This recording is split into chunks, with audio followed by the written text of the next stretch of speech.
It's week 16 of the 52-week art journal journey.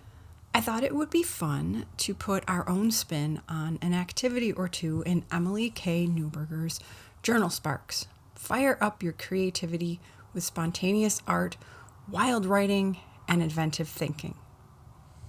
If you're interested in checking that out, there will be a link in the description. We're going to start with her imperfect paper quilting. If you're new here, check out the link to week 1, where we made our journals and this journey our own. As I mentioned, we are doing some quilting, but with paper.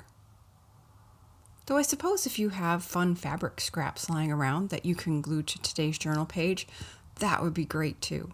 But for the rest of us, the first thing we need to do is create some fabric for our quilts, as unique as we are. Our quilts are going to represent ourselves, or at least parts of ourselves. You'll need scraps of paper. I used some aging index cards. You could repurpose some junk mail, as I've mentioned before, whatever you have lying around. Acrylic paints are ideal for this, but if they're not ideal for you this week, feel free to use whatever works. Watercolor art can make lovely fabric patterns. You can use markers or colored pencils. If you don't have much time for your art this week, but have colored paper, scrapbook paper, or old magazines to scavenge, you can gather instead of create your fabrics. I set out to paint memories, to create little designs to represent various experiences that are part of my identity.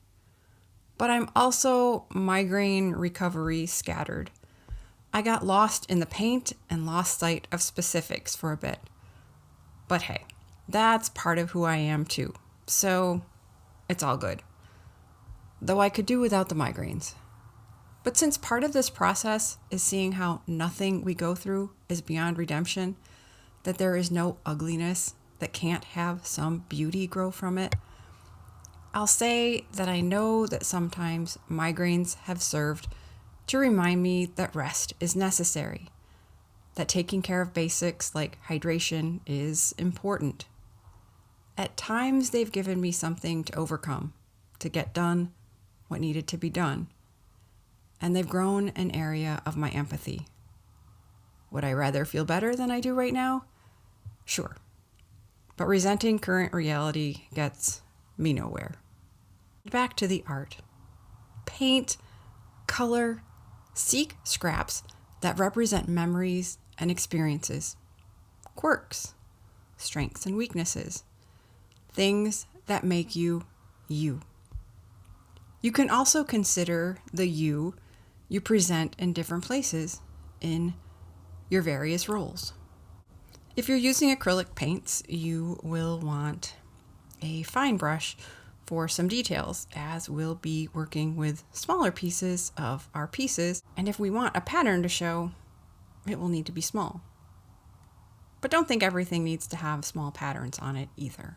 After you have a good selection of fun fabrics and they're dry enough to cut up and use, we'll put things together.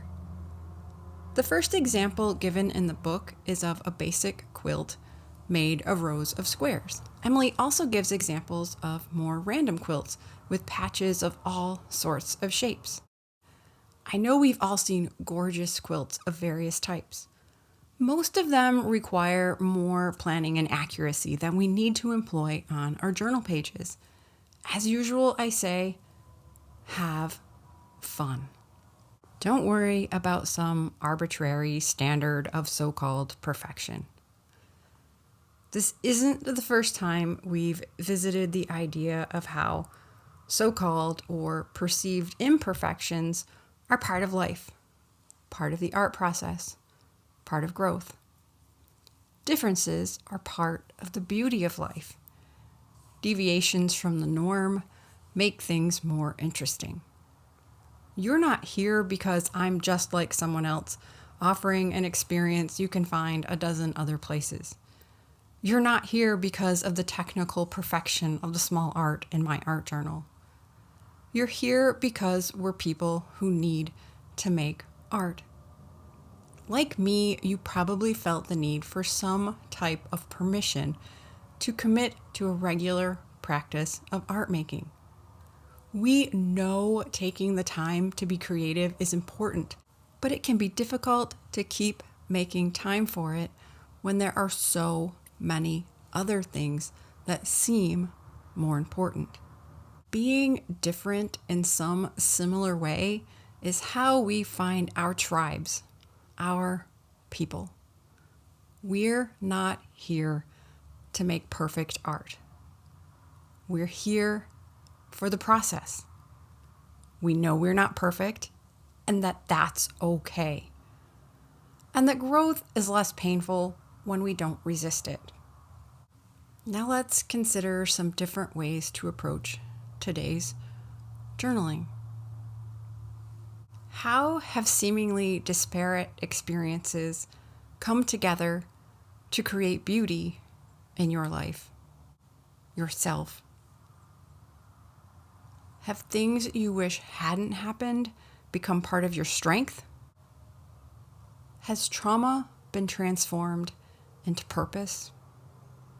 Take some time to write about the things that have fit together to make you who you are, especially the things you may have thought couldn't fit together. Maybe you have some time for some more art fun.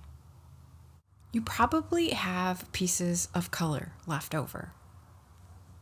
In her Look and Tell thumbnails, Emily has glued thumbnails of funky colors and snippets of patterns to a journal page, and for each, written a few words that came to mind when she looked at them.